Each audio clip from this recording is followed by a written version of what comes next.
రాజుకి దిల్ రాజు అని ఆయన ఎప్పుడు కూడా తెలంగాణ ఉద్యమంలో కలిసి వచ్చిన వ్యక్తి కాదు. ఆయన ఏ ఒక్కరోజు కూడా తెలంగాణ ప్రజలకు అండదండగా నిలబడ్డ వ్యక్తి కాదు. ఆయన కూడా నిజామాబాద్లో మాట్లాడుతూ తెలంగాణ కల్చర్ను అవమానించాడు.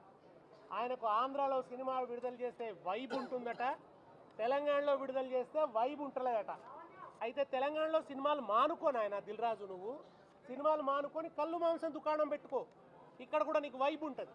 నీకు కావాల్సింది వైబ్ కదా, ఇక్కడ సినిమాలకు వైబ్ ఉండదు అంటున్నావు కదా. సినిమా వ్యాపారం ఇక్కడ మానుకో. మరి ఎందుకు రేవంత్ రెడ్డి గారిని పట్టుకొని వాళ్ళ టికెట్ల రేట్లు పెంపుదల, నైజాంలో టికెట్ రేట్లు పెంచడానికి అనుకూలంగా ఆర్డర్ ఎందుకు తెచ్చుకున్నావు దిల్ రాజు గారు? ఇది దిల్ రాజు అని ఆయన ఎప్పుడు కూడా తెలంగాణ ఉద్యమంలో కలిసి వచ్చిన వ్యక్తి కాదు. ఆయన ఏ ఒక్కరోజు కూడా తెలంగాణ ప్రజలకు అండదండగా నిలబడ్డ వ్యక్తి కాదు. ఆయన కూడా నిజామాబాద్లో మాట్లాడుతూ తెలంగాణ కల్చర్ను అవమానించాడు.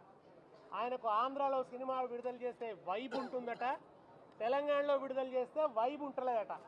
అయితే తెలంగాణలో సినిమాలు మానుకోని ఆయన దిల్ రాజు, నువ్వు సినిమాలు మానుకొని కళ్ళు మాంసం దుకాణం పెట్టుకో, ఇక్కడ కూడా నీకు వైబ్ ఉంటుంది. నీకు కావాల్సింది వైబ్ కదా, ఇక్కడ సినిమాలకు వైబ్ ఉండదు అంటున్నావు కదా. సినిమా వ్యాపారం ఇక్కడ మానుకో. మరి ఎందుకు రేవంత్ రెడ్డి గారిని పట్టుకొని వాళ్ళ టికెట్ల రేట్లు పెంపుదల, నైజాంలో టికెట్ రేట్లు పెంచడానికి అనుకూలంగా ఆర్డర్ ఎందుకు తెచ్చుకున్నావు దిల్ రాజు గారు? ఇది దిల్ రాజు. మరిన్ని ట్రెండింగ్ వీడియోల కోసం న్యూస్ 18 తెలుగు యూట్యూబ్ ఛానల్ ను సబ్స్క్రైబ్ చేసుకోండి.